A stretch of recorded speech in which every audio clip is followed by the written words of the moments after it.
Jadi melakukan hal seperti ini karena memang, merasa bahwa dirinya ini lebih sukses dari suami. Ketika dia seorang istri, dia merasa bahwa dia lebih bisa cari duit, lebih bisa, mendapatkan yang lebih mudah.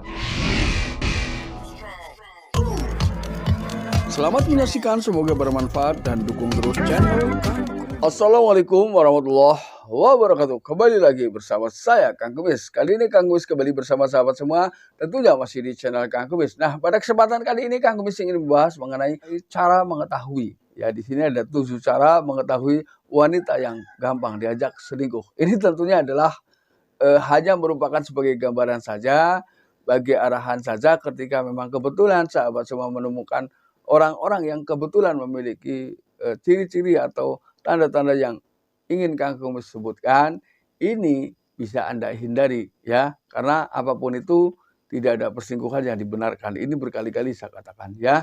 Namun sebelum lanjut ke topik, gak ada salahnya silahkan sahabat semua subscribe, like, dan komen di channel Kang Kumis. Dan juga Kang Kumis tidak lupa mengucapkan banyak terima kasih kepada sahabat yang sudah mendukung terus channel Kang Kumis hingga saat ini. Tampil cantik putih sempurna, pakailah Anzora seperti saya. Yang pertama, hal ini terjadi karena biasanya itu adalah adanya wanita atau istri yang kurang mendapatkan atau kurang dipedulikan oleh pasangan. Nah, hal ini biasanya dia akan sibuk bagaimana mencari orang-orang yang dianggap bisa mempedulikan dirinya. Ya, ini bisa jadi. Karena bisa jadi adalah karena adanya faktor kesibukan, maka sebaiknya apapun kesibukan kita harus tetap bisa menyisakan waktu ya di sela-sela kesibukan untuk orang-orang yang kita cintai. Hal ini agar apapun ya perselingkuhan ini tidak terjadi di tengah kehidupan rumah tangga sahabat semua. Ini yang pertama. Lalu yang kedua adalah wanita yang tidak pernah mendapatkan kepuasan. Nah, bicara tentang kepuasan, hal ini memang sulit ya ketika untuk seorang wanita untuk mencapai titik kepuasan dibutuhkan proses yang lumayan panjang ya. Nah, hal ini tentunya tidak lepas dari komunikasi satu sama lain yang terus terjaga ya untuk menciptakan hal seperti itu.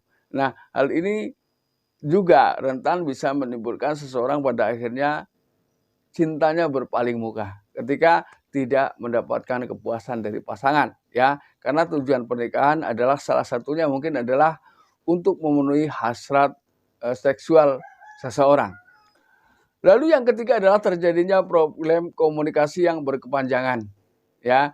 Jadi mungkin komunikasi satu sama lain ya, komunikasi antar pasangan ini sangat-sangat berkurang sehingga si wanita ini terkesan merasa dirinya ini dicuekin atau jarang diajak bicara ya.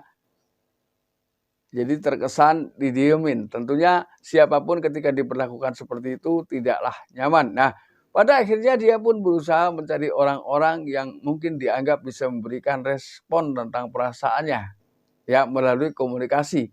Nah, karena ketika komunikasi semakin terbuka satu sama lain, maka dimanapun pasangan itu akan menjadi jauh lebih baik karena kita tahu permasalahan di masing-masing pihak ya. Yang keempat, bicara tentang rekam jejak. Mungkin pada masa lalunya memiliki rekam jejak yang kurang baik ya. Rekam jejak ini sebetulnya bisa perlahan terhapus ketika apa yang menjadi ekspektasinya ini terpenuhi. Namun ketika tidak, maka memori apa yang telah dilakukan di masa lalunya akan mudah bangkit kembali karena dianggap itu adalah sebuah solusi. Padahal solusi itu belum tentu benar ya adanya. Artinya belum tentu apa yang ia lakukan karena berdasar rekam jejak ini mampu merubah kehidupan rumah tangganya. Ini. Lalu yang kelima adalah karena mungkin seseorang ini pernah diselingkuhi oleh pasangan. Nah, bicara tentang ketika seseorang diselingkuhi, mungkin yang menyelingkuhi ini sudah sedikit banyak mulai lupa. Namun tidaklah bagi orang yang merasa dirinya diselingkuhi. Ini akan butuh waktu yang cukup lama untuk move on. Dan ketika dia terus tampak baik, kita tidak pernah tahu ya ini sudah kembali move on atau belum. Nah, ketika dia belum betul-betul move on, maka ketika ada permasalahan, dia akan mudah bangkit kembali dan dia melakukan perselingkuhan di luar sana menjadi satu alasan ketika ditanya bahwa saya juga bisa melakukan hal yang sama. Mungkin itu jawabannya. Ya. Lalu yang keenam adalah tipe wanita pembosan. Nah, ketika bicara pembosan atau orang-orang yang mudah bosan, ini dia akan selalu berpetualang mencari hal-hal baru yang dianggap mampu memenuhi keinginannya. Namun ketika sudah bicara bosan, hal itu pun tidak akan bertahan lama. Lalu dia akan terus mencari pengganti-pengganti yang baru. Nah, ketika bicara bosan ini susah, ya.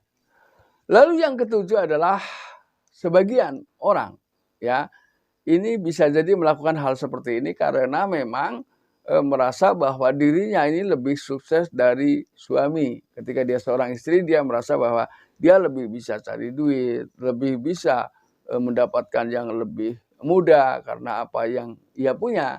Ini bisa jadi hal itu terjadi memang menjadi salah satu tanda bahwa orang ini juga lebih mudah untuk diajak selingkuh tentunya.